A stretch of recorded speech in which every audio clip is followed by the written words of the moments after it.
Hello and welcome to Crafting for Profit Live. This is episode 14. And today we're going to talk about the heart of your business. We're going to talk about how to build a craft business that reflects your values and then how to communicate those values to your customers. So if you're joining us on the YouTube Live or any live platform, welcome, welcome. You can ask us questions within the live chat. However, we only pull like some of the questions that are relevant and we'll pull those towards the end of the episode. Now, if you have off topic questions, questions that aren't about business values, there is a link in the description below the video or in the podcast notes, and you can fill out the form and ask us random questions.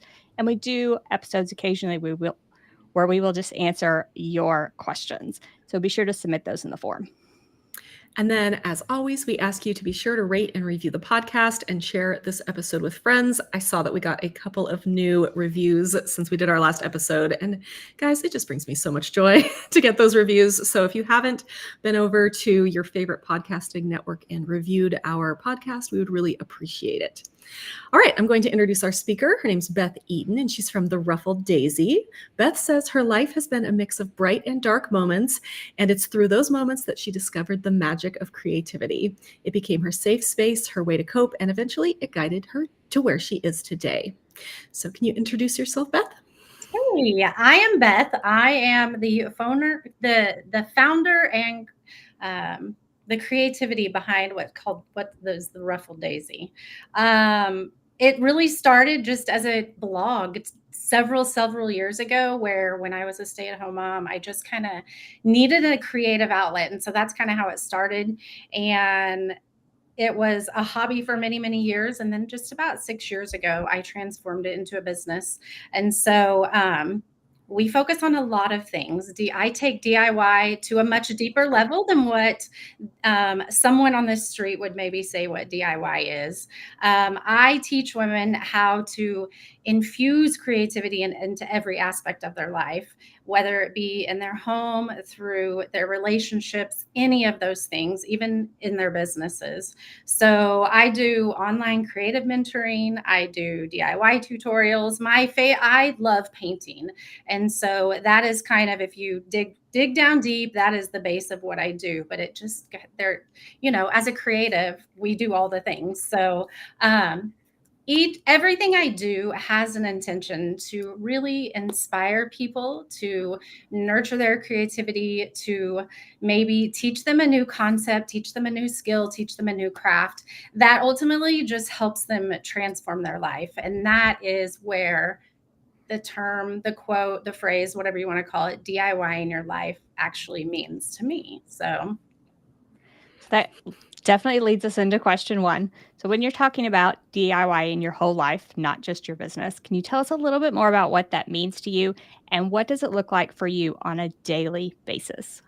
So DIY is basically you are taking control of every part of your life. It's so easy to walk through life and just let things happen to you. And then we wonder why we are where we are at sometimes, why we may feel stuck, why we may not be growing maybe at the speed we want to, whether it's personally or professionally. So it's more than just crafting or home improvements, things like that. It's about shaping your world to fit what your vision is, what your mission is, what your needs are. And so for me, on a daily basis, DIYing is constantly evaluating, adjusting the way I look at everything. I actually wrote a book that just got launched May 1st, and it's been on my heart for about 5 years, and it's been written for about 3 years. And I finally put it out into the world this year. And the core of the book is basically taking every experience you have in your life and figuring out how to use that to propel you forward, to move you forward, instead of the why me, all of that sometimes is just, life is tough. So I apply DIY to my personal development I set daily intentions. Practicing gratitude is huge. I know that many of you guys have probably heard that, listing, 3 to 5 things that you're grateful for every day, which I will tell you, I probably don't do every day, but there is huge value to just practicing gratitude, continuously learning new skills. just all of the things that help you in business, help you in your heart relationship with yourself and the relationships that you have with other people. So, DIY just as a whole, it's the whole life for me. Yeah, we nurture the hearts and nurture the relationships is also a nurturing and the creativity in your home. So, I love that because I feel like a lot of times we kind of just are like, oh, I need to DIY that over there. But when you look at it more holistically, it just gives you a little bit more agency in everything that you're doing. All right. So, can you share a specific moment when you realized the importance of aligning your business with your personal beliefs? so about 5 or 6 years ago, I went through a very, very tough time in my life and it tested me. It was during that time that I really began to understand the mission that God put on my heart and the importance of aligning everything I was doing with my core beliefs. There may be some of you that picked this up really early, but I was a late bloomer and did not pick that up until later in life. And so that challenging time that I went through, I really had to sit and take a hard look at my life. And I had to ask myself if I was truly living and working in a way that reflected who I was and what I valued most. Because at that point in time, I was building this business. It wasn't a hobby anymore. I knew that I had something that I wanted to offer the world. I just didn't really know what that looked like. And that dark time of personal struggles, business struggles, all of those things, it started to become clear to me that I needed to fully integrate my beliefs in my business. So I began to shift my focus from more doing and actually being. And that probably sounds so simple and something that it's so easy for us to do, but it's really not. Um, being true with yourself, being honest with your audience, and being able to be a guide to others as they go through their life journeys, helping them DIY their life journeys, because we're ultimately all on the same journey. We all have struggles. We all have transformations that are waiting ahead of us. We all have a reason that we are here on this earth. And so aligning my business with my personal beliefs didn't just change the way I operated. It literally transformed the impact that I have and that I can offer with the world that actually you have, everybody has. So that moment of realization was pivotal. I will say it's still hard. I mean, just when you begin to understand your mission and you begin living in your values and your purpose, it doesn't magically make life easy. But it helps those tough times that we all go through that is pushing us to our next level. It helps us navigate it a little bit more, just a little bit more humbly and a little bit more, what's the word?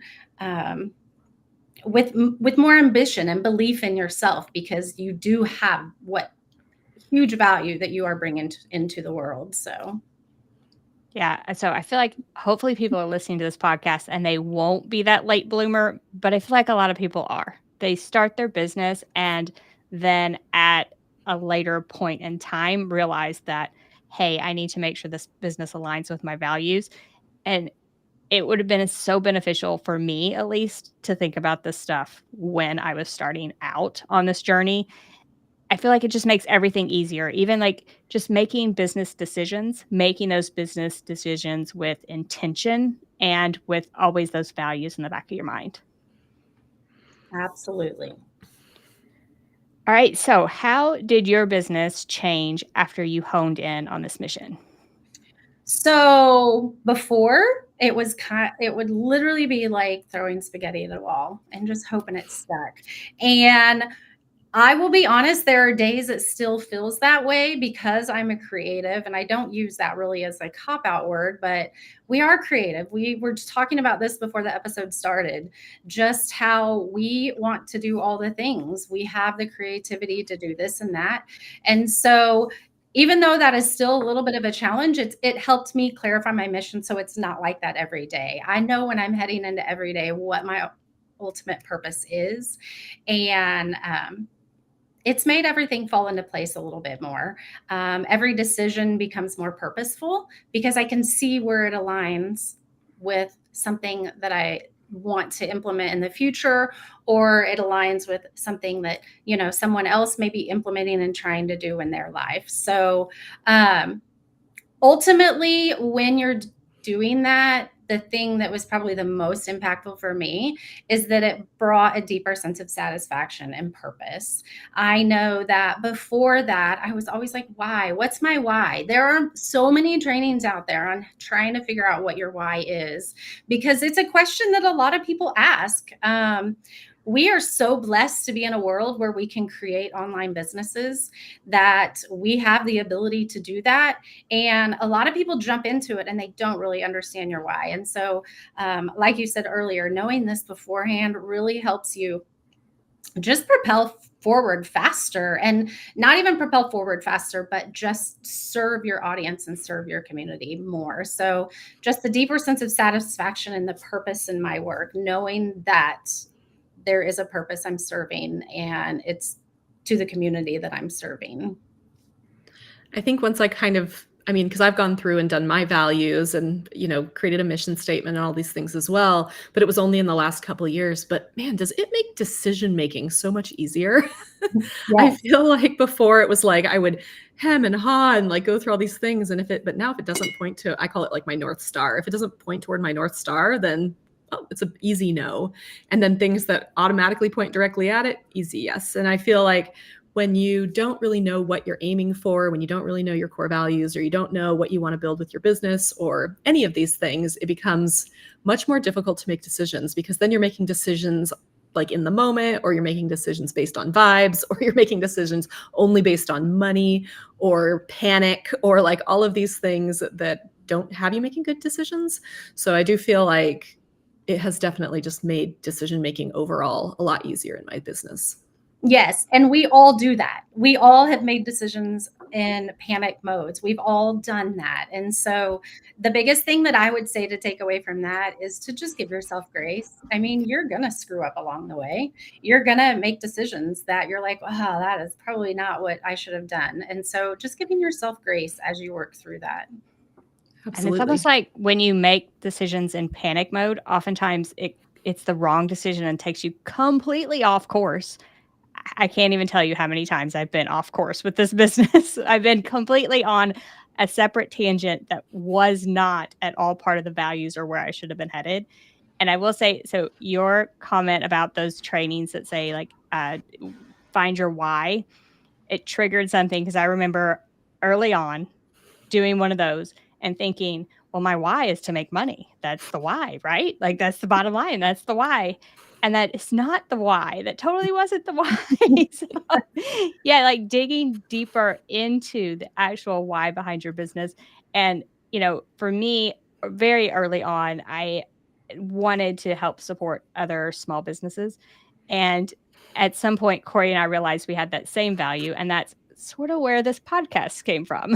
So once we realized that we both wanted to do that, and how can we help support those people? How can we reach more people? And the podcast came out of that decision. And it was based solely on like our values and where we wanted to go. I love that. Oh, nope. What question are we on? This Question is the part 4. This is the part we totally delete out of the podcast, and everybody ignores me. Corey's off on her own tangent again. All right. So what are some challenges you faced while building a business that stays true to your values? Oh, number one, first and foremost, is that it's never a one-time decision. It's a challenge every day, because we all have things that are put in our path that get us distracted, pressures that just throw us off course sometimes. So whether that is the biggest thing, is just staying true to your values and knowing that it's something that you have to remain consistent with every day. And then finding the balance between staying idealistic about your values and realistic about your business needs. So what does that mean? So sometimes what's best for your business on paper doesn't really feel right ethically in action. So navigating that can be a little bit tricky, and it has some tough decisions. And all of this is just like DIY in your heart, figuring out what that looks like for you, and just staying in constant connection with that. Staying in line with your values is not just business strength, it is a huge emotional strength. I don't know any business owner that their business has not been emotional for them. I mean, there's a huge emotional strength that comes with it, running a business. And so the pressure to compromise, how many times have we looked at other people and see where they are, and it could make us compromise where we are. And so just staying true, it takes resilience, conviction to really stay the course during all of those tough times. Every day is a new set of decisions. Every day is a new set of opportunities. And so staying mindful, seeking support when you need it. In places like this, in small groups, coaching groups, mentorships, anything like that, really, if it's the right group, it's going to help you kind of just reconnect with those core reasons for starting your business, starting your journey, whatever that looks like for you. I think we can also talk a little bit about like your gut in this as well, because we've talked about it on the podcast before, that if something is making you go ick, like inside your body, then it's probably not aligning with your values. And I think sometimes, especially I think as women, a lot of times, I realize there are some men who listen to our podcast, sorry guys, but I think as women, we tend to do a lot of things based on our gut intuition. And I think sometimes our intuition is just so right, right? It's just saying like, you're trying to make a decision and you're like, this would make me a lot of money, or this would get my face out there or whatever, but there's something in your gut going, ugh, right? And you have to like listen to that as well, and just understand that your values are not only just something you write down on paper. You can actually feel that in your bones. You can feel it in your stomach or your shoulders or wherever you hold your stress. And I think not ignoring that is really important. Yes, absolutely. Maybe on the opposite end of that, I myself have struggled with being a huge people pleaser in life, but that translates into my business. Like, I want to please all the people. I want to please the people that watch my videos. I want to please, the people that buy my products, but I also want to please like the brands, the other creators. I want to please everyone. I just want everyone to be happy. But it's also business-wise, sometimes you have to stand up. You have to say no to things, which is very, very tough. You have to, stand up for yourself, what you believe in, and just be really assertive. And that can be really hard for someone like me that's a people pleaser. I think it could be hard for a lot of us. So just digging deep, trying to like those mindset things, trying to shift your mindset a little bit. Everyone is not going to be happy all the time. Everyone is not going to love you, but that's okay. You're sticking by your values. You're growing your business, and you have to learn to like, I feel like I had to learn to be okay with not pleasing everyone, but doing it in a nice way. I always try to be a nice person, but I'm not going to please everyone. Well, I will say, adding on to that, is that when you are like, I still love people. I still love pleasing people. I want to make someone smile. But the fact of the matter is you're not going to make everyone smile. There are going to be people out there that just don't connect with you, that you aren't going to be able to please. And so if you are able to stay true to yourself in doing that, the community that you can build around you is phenomenal. I will tell you that since I have been able to do that and be confident in what I bring to what I am able to offer, it just builds a community that is more wholesome, more valuable, because you are truly being true to yourself. And they know when something doesn't resonate. They're going to pick it up as well if you aren't. And one of the cool things about that is that they're going to hold you accountable too, because you've been very open and honest with the community. And so it's great to have that, because they can also hold you accountable when it's hard, because it is hard.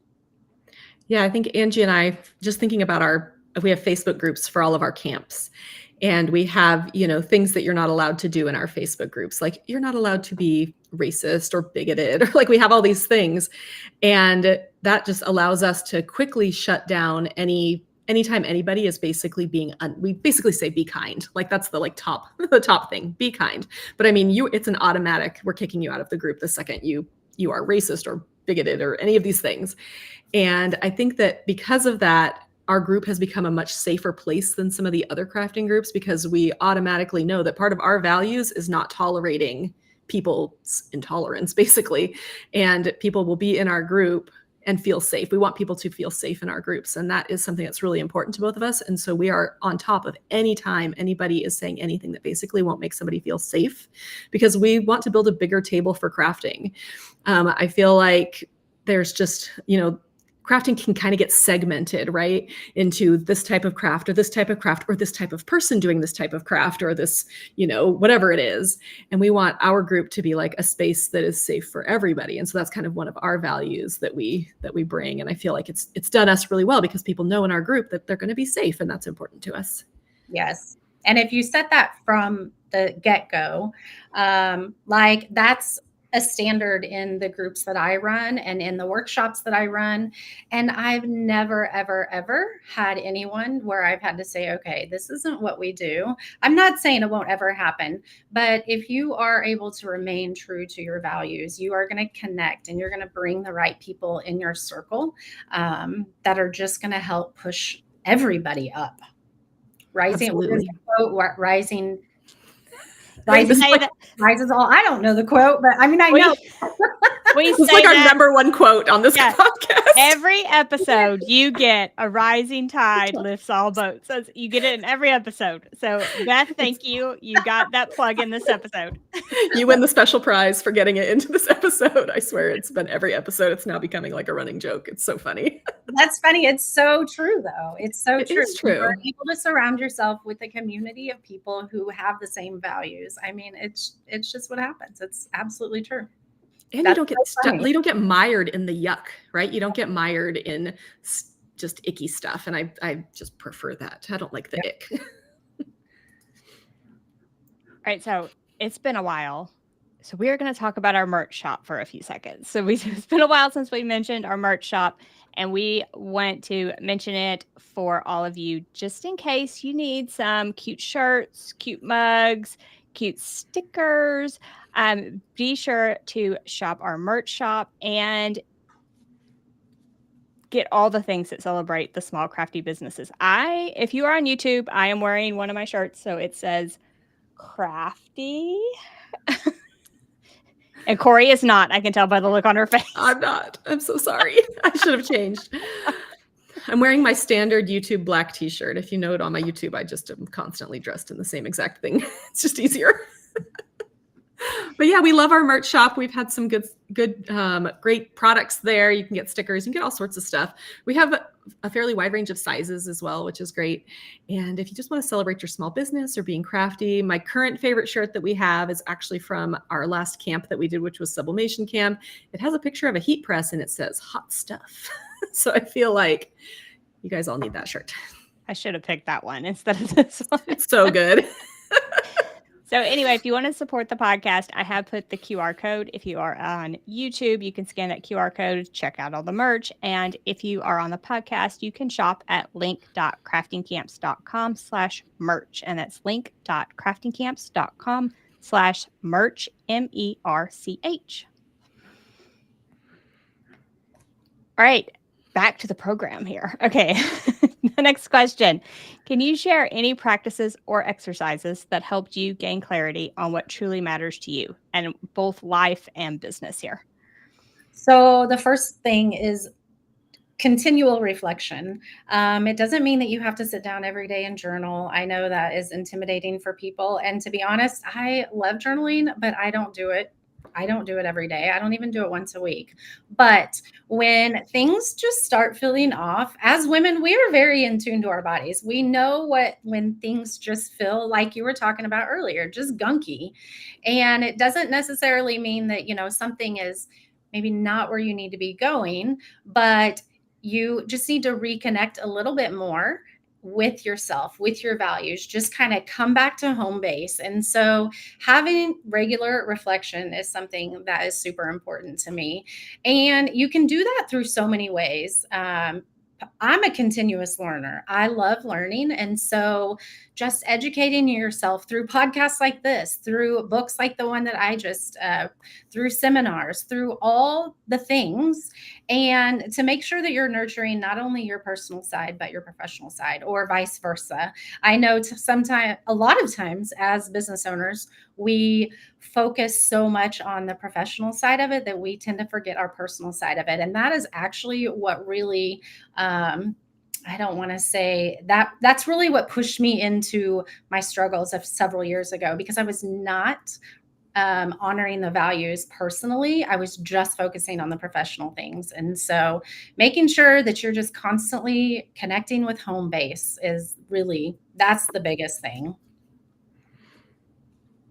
I really like that, because I think a lot of times we think that part of our life, our personal part of our life, is just going to kind of run itself while we put all of our time and energy into the business. And it's especially hard at the beginning if you're building a business in your margins, right? If you have a full-time job and you're trying to build a business in the evenings or in the mornings, or any of these things where you are actually taking time away from, whether it's your family or your friends, your church, your groups, sports, whatever you're doing in your off hours.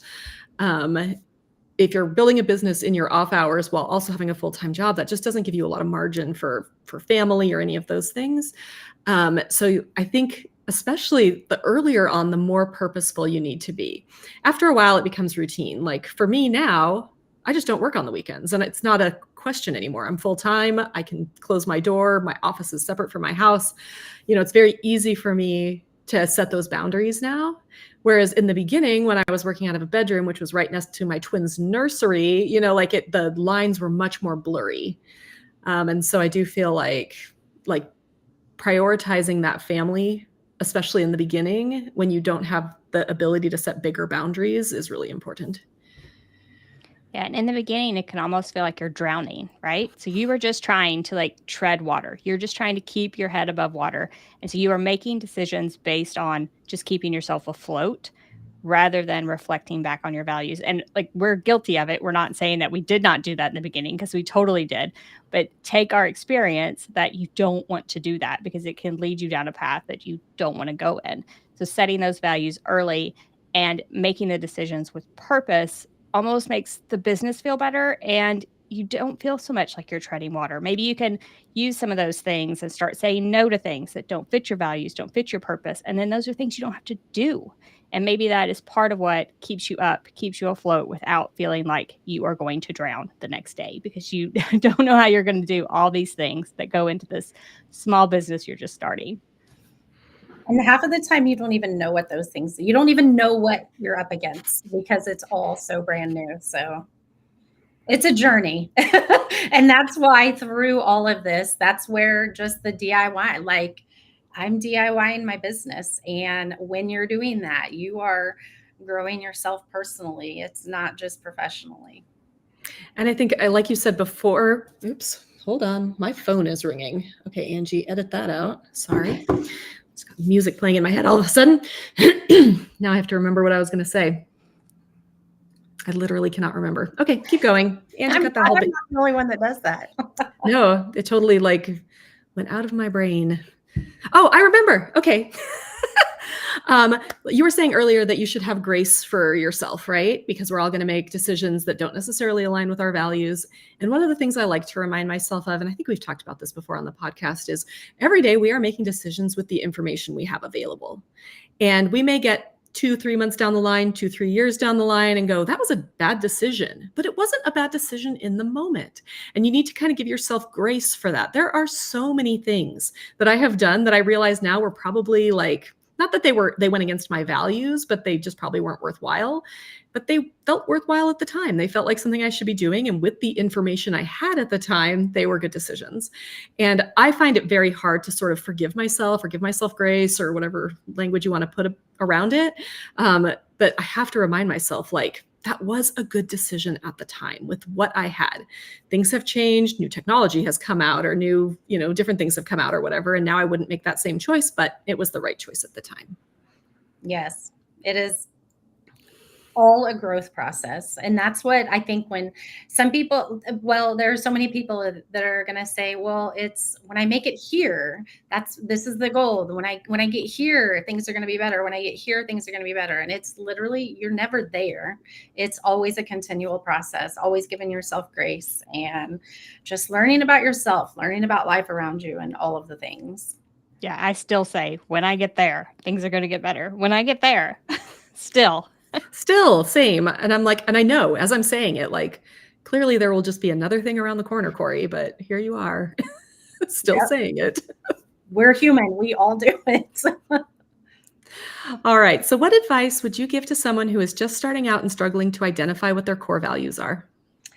Identifying what your core values are. Number one, like figure out what makes you joyful. So think back to times when you felt fulfilled, because they're there. It may take a little bit of digging if you are in a really tough spot right now, but what made you happy? What were you doing? Who were you with? And so those can often be clues to what you value most, what your core beliefs are. Second, look to role models. I know for myself personally, I have been in a mastermind for 3 years. The first 2 years I was in one, and this year I transitioned to a different one. And they both served different things for me. The first one that I was in for a couple years, it served what I needed at that time, personally and professionally, and still learn a ton from that mentor. And now I'm in a different one, a different season. It's serving different things. So look to role models. What do they possess that you want in your life? What is it and that's just going to help you emulate what is inside of you a little bit more. So those traits that we admire in others usually reflect the values that we want to uphold in ourselves. Maybe we aren't holding ourselves to that standard, but we admire that in them. And so it's going to challenge us to uphold ourselves to that.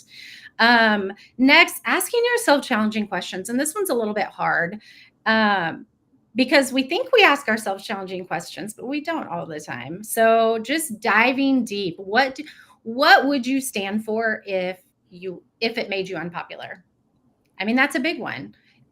Popularity, all social media is like a huge popularity contest. And someone told me that the first year I was in one of my masterminds. I'm like, you're actually right. Like, I never even thought about it that way. And so what would you stand for, even if it was unpopular? You didn't care if you were disliked, for lack of a better word, for something that you stood for. What values do you want your children and your loved ones to live by? That can help you bring your true values into focus a little bit more. And then just experimenting and learning. We touched on this a little bit, but it's okay to not have all the answers right now. We don't. No one does. And so life is always about learning, growing, and allowing yourself to try new things. If you're like, okay, I thought that was aligning with my values and it's just not really kind of what I'm feeling. And so it's okay to shift. Identifying your core values and staying with them is not a one-time thing. It's a journey. And that's what I think, again, just goes back to being patient and giving yourself the grace to just grow into those and nurture them and make them a bigger part of your life day by day as you move forward.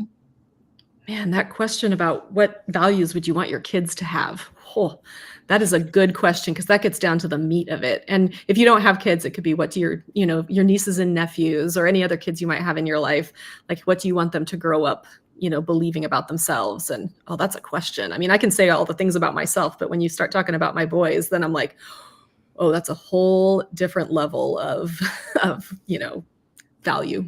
It really is, because they are the heart of us.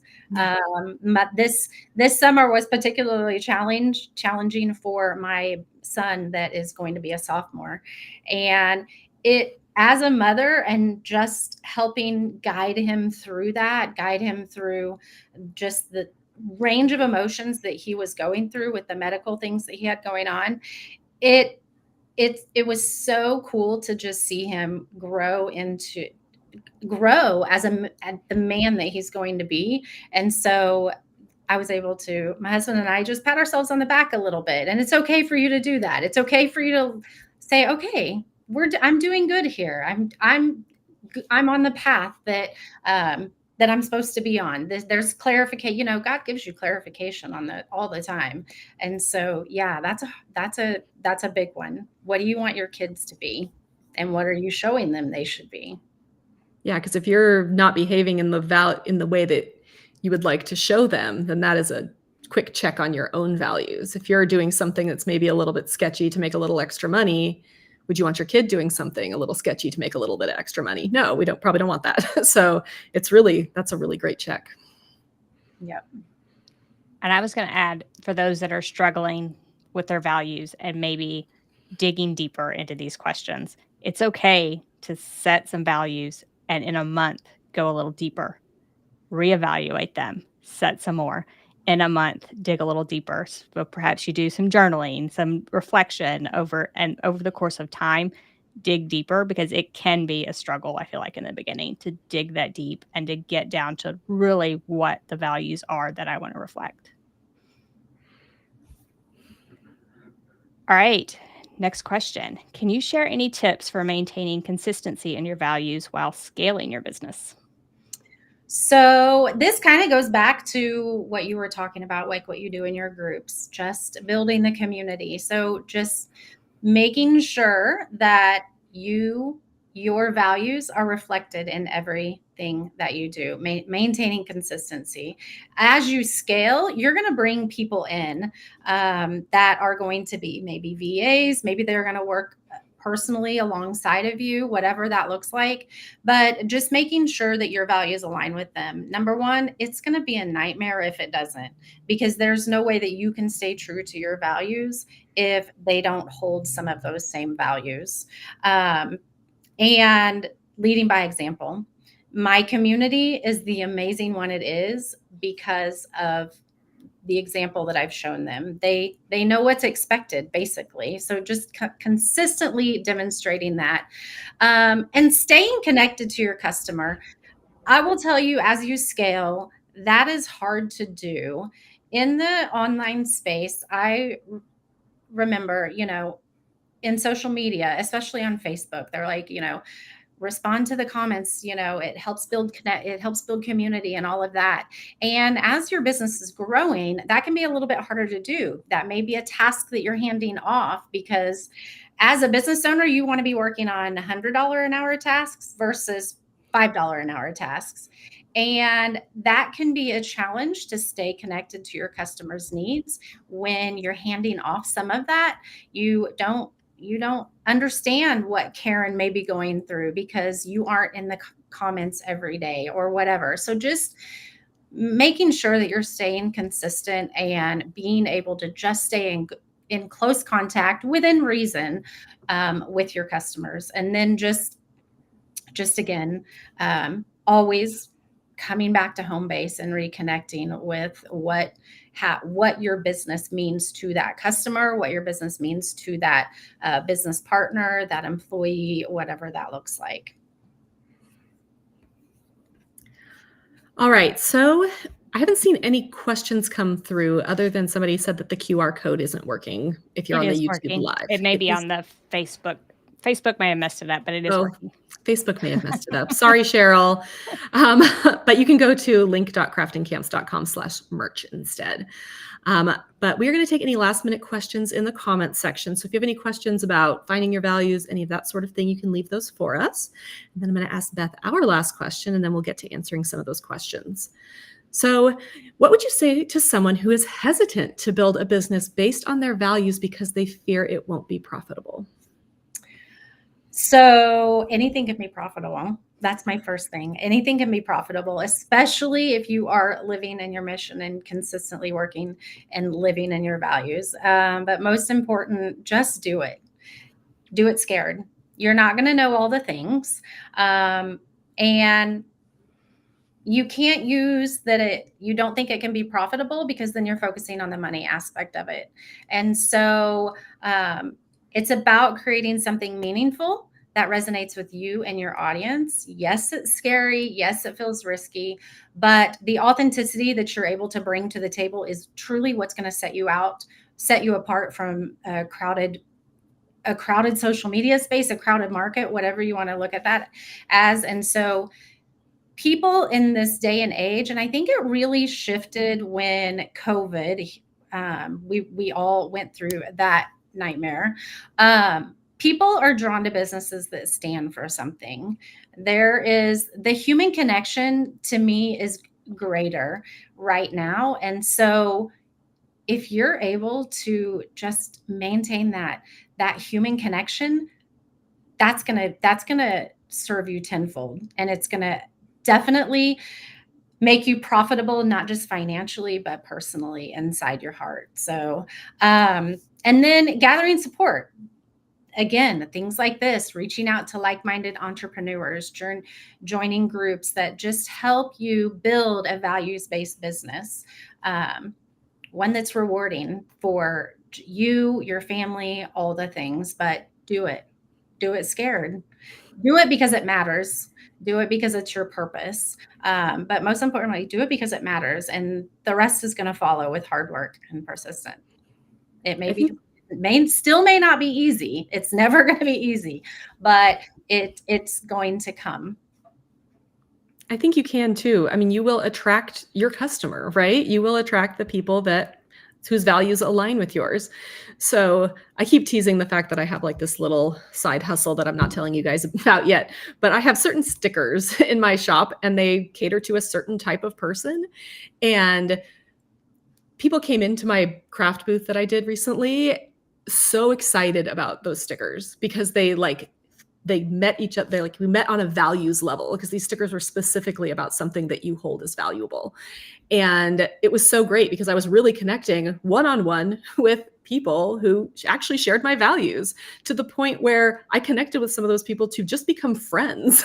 And that was pretty amazing to me because it's really hard to make friends, but if you have something like some sort of values that you're really sharing with your audience and that sort of thing, you connect on such a deeper level. And that's really, really amazing. Yeah. And that deep connection leads to repeat customers as well. Like those people are coming back. They are coming back to you.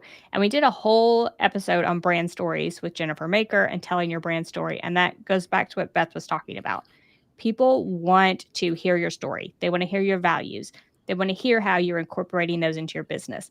They want to hear all of that stuff because it makes them purchase from you the first time, come back again and again, tell their friends about this amazing business they found that has this amazing thing. And hey, they also have these values, which is amazing. So I feel like it wraps it up into a whole package. The brand story really wraps it up for people and just makes you more memorable. And we talk tons about standing out in a crowded market. This handmade space is crazy competitive. I mean, let's just face it. And this type of thing is what is going to make you stand apart from all those other people that are making the exact same thing you are. Like this is the type of thing that makes you stand out. It also makes you stand out from AI, which we've talked about quite a bit as well. Yes. AI does not have a heartfelt set of values. It does not have something to connect with on a deeper level. It's just spitting out robot information. It may be pretty robot information, but it's still robot information. And so when you can connect to somebody's story or their values or their mission, or maybe if they have a cause that they're talking about, whatever it is, that's a way that you will never be able to connect with AI with. It's just impossible. It goes along like I said, I teach people how to paint a lot. Painting is my passion. And when I'm doing a workshop or I'm trying to teach a class and somebody is saying, I can't do that. I can't do that like you. Number one, it's always usually before they've tried. Or after they've done it, they were like, but it doesn't look like you.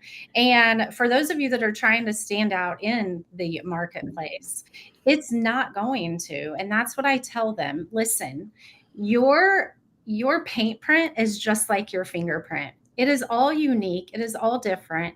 And so you have to claim you. You have to claim what you are bringing to the table, even when it's not like you think it should be.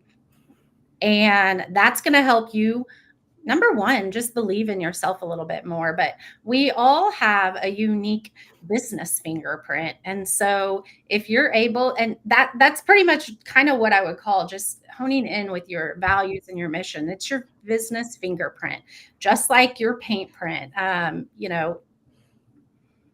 You don't want it to look like everybody else. And so figure out what that looks like for you and embrace that.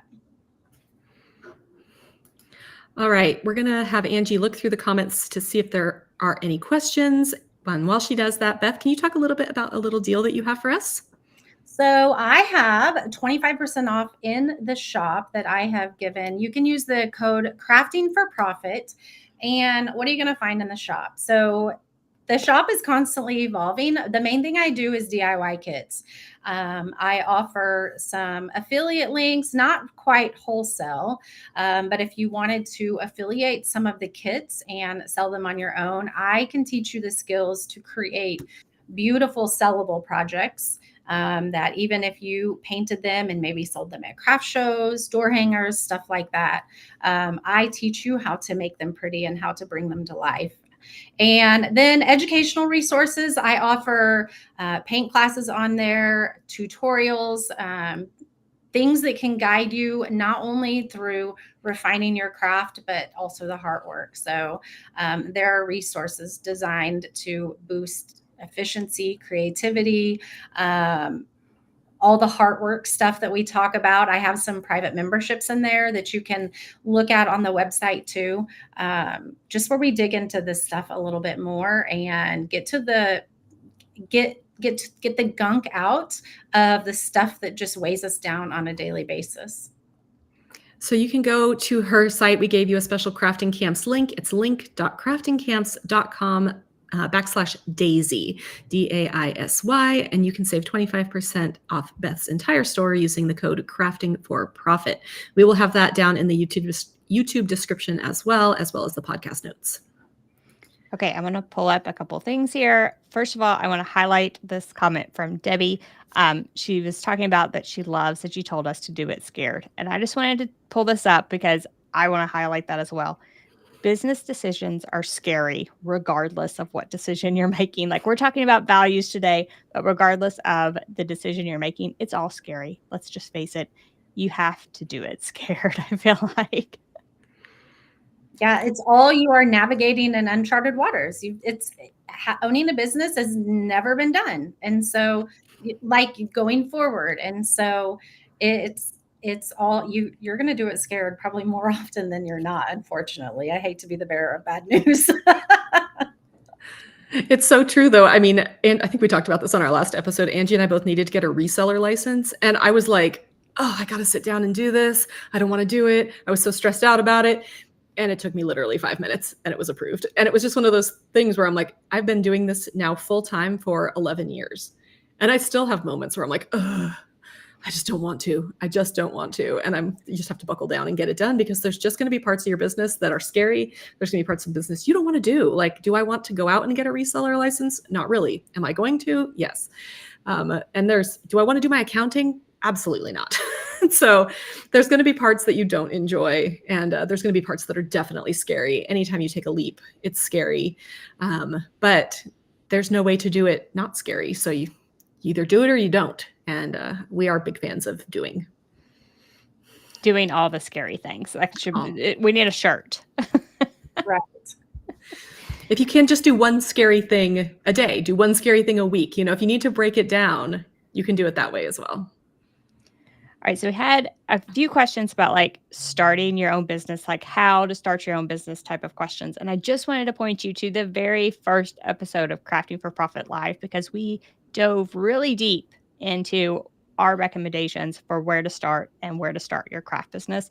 So I was going to say head back to that very first episode because I think you'll find a ton of information there, unless you two have something to add.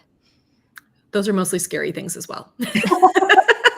Which I hate to say it, but a lot of those things you have to think about in the beginning. Like, yeah, you just want to make crafts. I mean, I get it. All I want to do is make crafts, but I had to learn how to get a reseller license for me, how to do a YouTube channel, like all of these other things because of the type of business I wanted to grow. Maybe you just want to do craft fairs. You're going to have to learn how to set up an easy up. right? Like there's just things you're going to have to learn. And a lot of it, there's so many courses out there, there's YouTube videos, there's all sorts of stuff, but a lot of times we just learn by doing. And so it's just taking that first step instead of thinking, I'm going to know everything before doing it. It's just learning as you go. Yeah. And it's scary for all of us. Don't worry.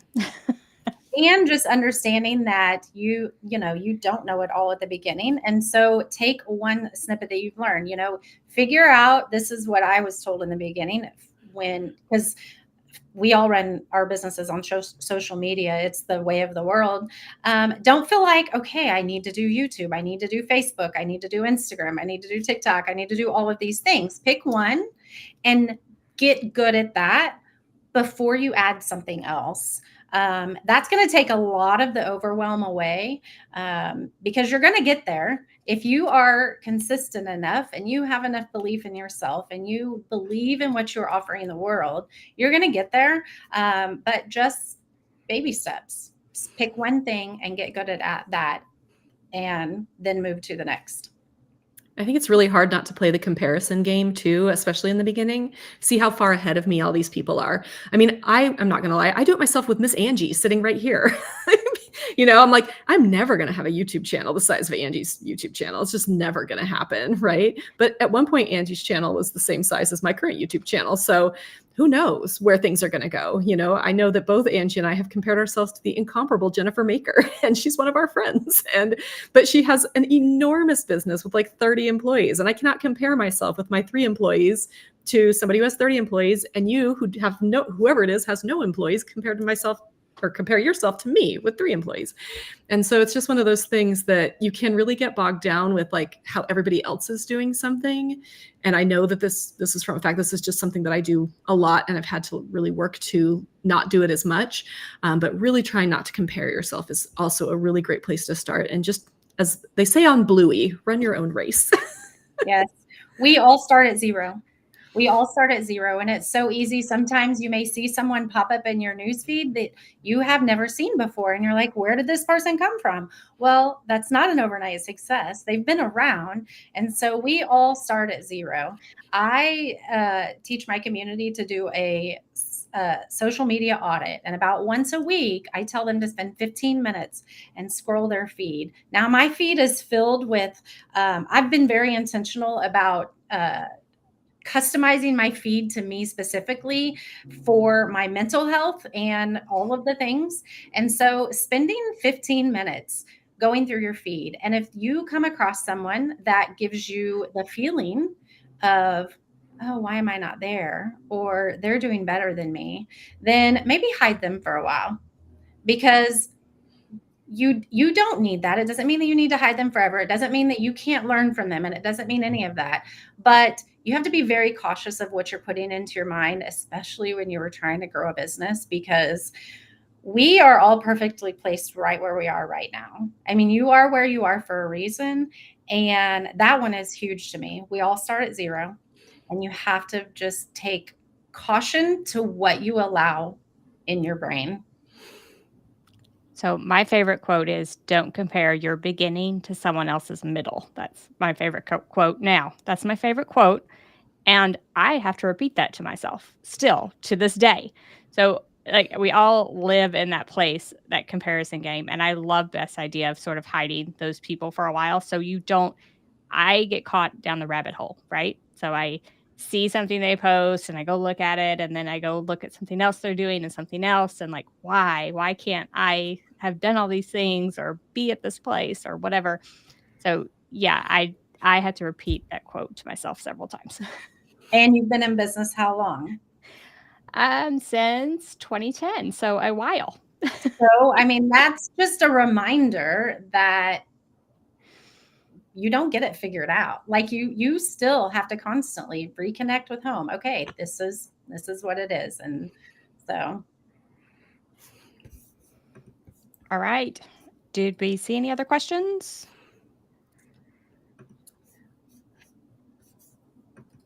I don't think so. Okay. All right. So thank you so much, Beth, for coming on. We really enjoyed it. And for those of you that are listening, don't forget to check out Beth's shop. She's giving you 25% off anything. So whatever you're interested in her shop, you can get it. And that, once again, that's link.craftingcamps.com/Daisy. And the coupon code is crafting for profit, all caps. And we will link to that in the show notes and the YouTube description as well. So thank you, Beth, for coming on. And we enjoyed chatting with you today. Thank you so much for having me. One of my biggest things that I have taken steps in the past couple of years is just putting yourself out there more. That's what's going to help grow you. That's the doing it scared. That's all the things. Like I said, that I have the book that I just wrote May 1st. And in February, I was sitting at my mastermind meeting and I was like, I want to publish it within a year. And I was like, it's done. They were like, how long has it been done? I'm like 3 years. And they're like, why are you just waiting? You're just sitting on it. Why? And so that was a doing it scared. And, things like this are doing it scared. I don't go on podcasts all the time. So I want to thank you guys for allowing me to be here. I truly appreciate it. And to everybody else, just get out there and do it. Yeah. Trust us. Our first few podcast episodes were us doing it scared. Absolutely. I still get a little nervous before we sign on here every time. All right. So in our next episode, which will be live on August 29th, we are chatting with Beth. I'm so sorry if I butcher your name, but we are chatting with Beth Eaton. I think so. I'm going to butcher it. I'm just going to say Bet. She's great. From Bet Makes, about starting and running a business in retirement. So we do know that we have a lot of people who are a little bit older, who are hitting retirement, who are retirement age. And Angie and I are younger than that right now. So we can't speak to that. And so we wanted to bring on somebody who could speak to starting a craft business in retirement. So we'll be talking with Bet next time. This is going to be a great talk, so don't miss it. It's going up August 29th. We'll be chatting live, and then it will be on all of your favorite podcast networks on September 2nd. How are we in September already? My goodness. We do have a newsletter. If you want to be notified, you can find that in the podcast description or in the YouTube description. Now, if you have friends that are starting their craft business, starting a handmade business, or even like just a small business of any type, and they might be interested in this conversation about building a business with values, be sure to share this episode with them. We would greatly appreciate it. And as always, leave us ratings and reviews on your favorite podcast platform, thumbs up on YouTube. All of that supports us and is crucial to our success.